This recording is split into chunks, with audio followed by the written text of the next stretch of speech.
Liana and Josh, Life FM's afternoon show. No mai haere mai, everyone. We are so excited to have on the show this afternoon, Peabod! Peabod! Give him a round of applause in your cars and wherever you're listening. Peabod, welcome to the show.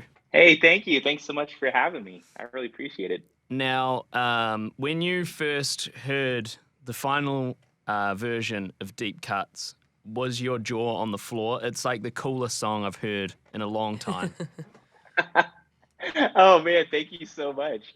That means a lot. It's funny because my when you're working on a song, you hear so many iterations of it that by a certain point, the perfectionist in me is like, is this even good? And then I send it to my mix engineer. His name is Biz, and he sends it back, and I'm like, oh my gosh, you made this sound like I heard it in my head. Thank you. He's a genius. Yeah, shout out Biz. Oh, what a great name. Shout out Biz. Shot Biz. I'm sure you had a big part to play in that song too, Peabod. How long for you does it take to think about a song, write a song, basically get it to its end production point?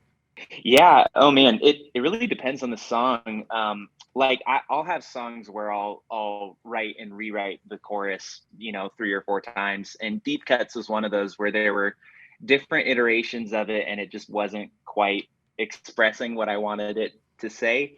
And then so that one I feel like I chewed on the lyrics for a few days. And then I usually I'll make 50% of a song. I'll do a verse and a chorus, and then I'll get some feedback from my team, and then I'll come and reapproach the second verse. So that one took a long time, but other times it's like you go into the studio and you knock it out in a day, and it's all flowing. But that's not most days. Most days it takes a lot longer. So correct me if I'm wrong, but Deep Cuts are your older songs? And is there a common phrase where you're from? Or what's the story there? Yeah, it's kind of like a music nerd phrase over here. People will talk about bands that have huge songs, like Justin Bieber, for example, where it's everyone knows a Justin Bieber song, but his big fans will have deep cuts where they're like, oh, this obscure track on his second album that came out in 2008, that's a deep cut. So, yeah. Interesting. So it's like knowing it's your real fans. They want to hear your Yep. weird B-sides and stuff.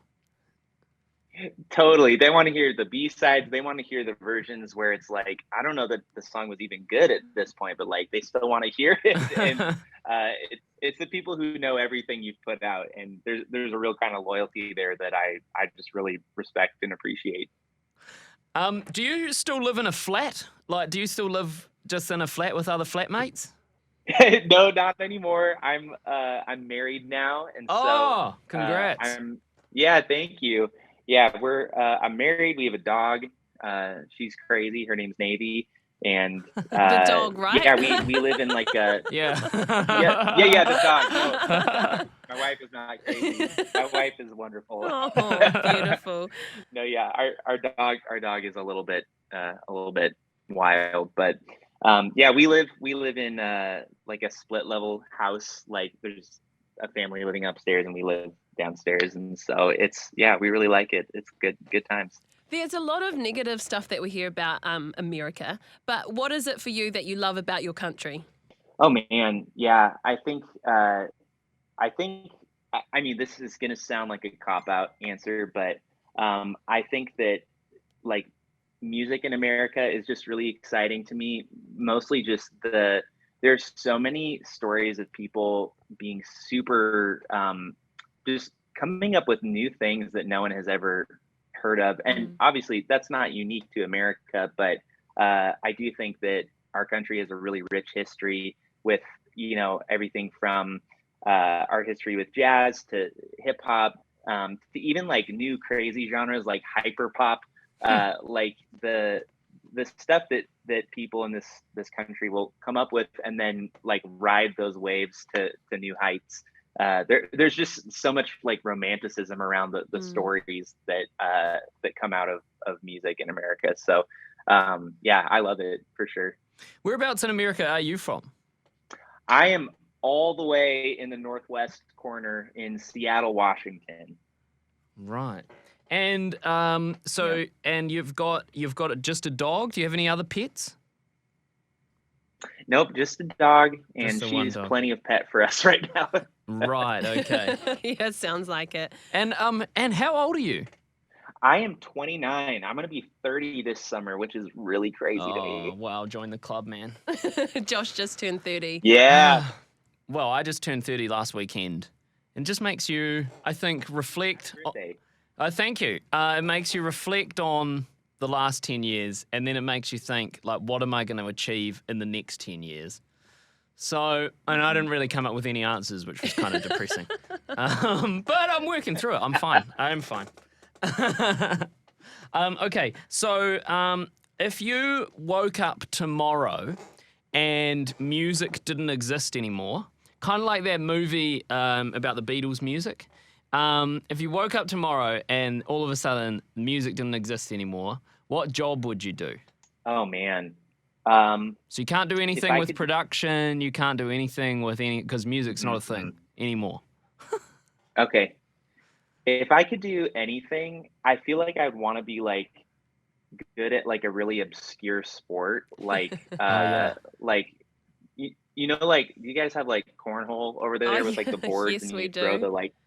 the bag. Yep. Yeah, like they're professional cornhole players. Like I think that would be cool. I'm not saying I'm good enough to do that, but that would be a fun pick I for the throw stuff all day. I heard about a sport the other day. It's drone racing. So you're flying drones, like, but they don't have cameras on them or anything. They're just like kind of helicopters, I guess. And yeah, they like soup them up, and they have like a course, and they have to go through like checkpoints, and they fly them around and they race them. Apparently, it's massive. Wow. In America. in New Well, Zealand. no, That's there's wild. there's a few people here doing it. It's big in Australia and stuff like that. Yeah, I reckon you could get into that, bro. Wow. Thank you for your confidence. I'm sure I would crash those things in like 2 seconds flat. Peabod, in your song, you have a line that says "mosh pit energy." Yeah. Mosh pit energy. Yeah. Okay, can you elaborate on that a little bit? Josh over here, my friend, he is definitely a mosh pit kind of guy. I prefer to be on the outskirts of a mosh pit. Do you enjoy being Yes. in a mosh pit, and why did you use that lyric in your song? Oh my gosh, yeah. Well, one of my favorite parts about my job is I play a lot of youth events, Yeah. and you know the energy of middle schoolers and high schoolers is just different, man. And when they're excited, there is certainly a mosh pit at the front of the show. And so, as the entertainer, I love to get a chance to like jump down in the mosh pit with everybody and get No. rowdy. That's No. super fun. Oh, it's a blast. But I will say, if I'm attending a concert, especially the closer I get to 30, the more I enjoy just, you know, sitting in the back and observing and watching the mosh pit happen. So I don't think there's a wrong way to participate in a concert, but Nice. I enjoy it all. Yeah. What about crowd surfing? Have you ever crowd surfed and then sung your song? You know, I watched School of Rock one time when Jack Black jumps and everyone moves and he just lands on the floor. And I just feel, especially when it's like middle schoolers in the crowd. I'm like, I don't know that I trust you guys to catch me. I'd like to try that, but I'm waiting for it to be, packed enough that they can't run away. John Foreman did it here from Switchfoot. John Foreman did it here in summer. They came over and one of our main festivals, well, our only Christian festival actually, it got cancelled because of bad weather. They played a show in the morning just for fun, which wasn't even scheduled, and it was just like mud everywhere. It was so cool. And yeah, he came in and he crowd surfed, and he was singing like microphone up there On his back. on his back. Yeah. So awesome. I can see you doing that. I can see. I think you got to Thank have you. you got to have more confidence, man. People will hold you up. People will be fizzed. I crowd surf every opportunity I get. You'll have to give me some tips. Well, maybe what we need to do is get me over to your neck of the woods, and then I'll have my first crowd surfing experience at one of your festivals. That Oh, sounds good to me. there we go. There we go. Well, we would love to have you over here one day, and hopefully one day we can make the dream happen. Now, tell us about your new song, "Better Than Amazing. Nostalgia." Yeah, absolutely. This is one that has been in the works for a really long time, and it was kind of a group effort. So the original chorus was "Your love is better than nostalgia." You know, it's like a love song to God, saying like, as much as I love nostalgic things, that's a big part of like my brand. Like, you know, God is better. And I was talking with my buddy Austin, who he does like some A&R work for me, so he'll give me feedback on songs as I'm writing them. And he was like, "You know what? I think it's a stronger message if you don't give the answer right away. If you make people kind of sit and like we all have things that we run to when times get tough.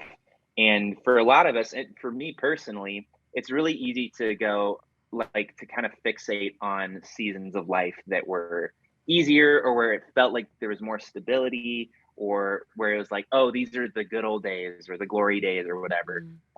It's really easy to fixate on those seasons, and or like music or media from those seasons, and just wish that life today was like that. And Austin's advice was, he was like, I think it's a much more compelling song if you sit in that feeling and you kind of communicate the I'm using nostalgia to kind of cope with this hard thing I'm going through, but it's ultimately it's not enough, because I still have to walk into the future tomorrow. It's a new day. And if we're not finding hope in the future, then that's tough. And that's the cool thing, is like the answer to that is the God of the universe, who's the only one who can satisfy, the only thing who is better than nostalgia, who continues to promise us that the best is ahead. And so anyway, so it was kind of a new direction for me, because it's nice to be neat and like tie a little bow on it and be like, here's the answer. And but it was a good challenge to take a step back and go, let's really explore this feeling. So that's kind of a little bit of the background. Yeah, great. I love that. I love that. And we totally believe that, like the best is yet to come when we have a relationship with God. What is it, though, from maybe your childhood or from your past that you love so much? What is one of those moments that you go back to and you're like, that was a great time? Absolutely. Oh man. Well, you know, I'm a child of the 90s, so which is it's cool. It's cool to be a child of the 90s, Amen, right? brother. There's a lot of We know, And yeah, hey, we're listen, green it's still cool to be a millennial. It's still fine. Yes. Exactly. We're still okay, right? We're still relevant. Really, especially if we keep telling people we are.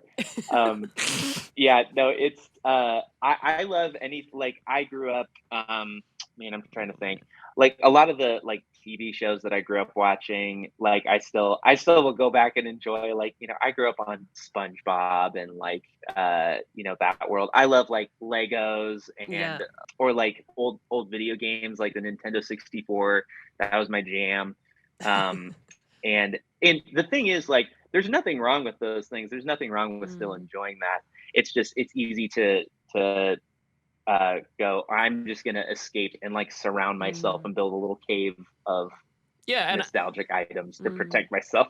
Yeah, and I think it's actually a really unique concept for a song. It's not like a concept that I've actually come across in music before, and I really like it because it's really relatable. And I think even from like, there's obviously like the extreme things. Like I'm thinking of Napoleon Dynamite, and there's Uncle whatever his name is, and he's always talking about, you know, being a linebacker back in high school, and.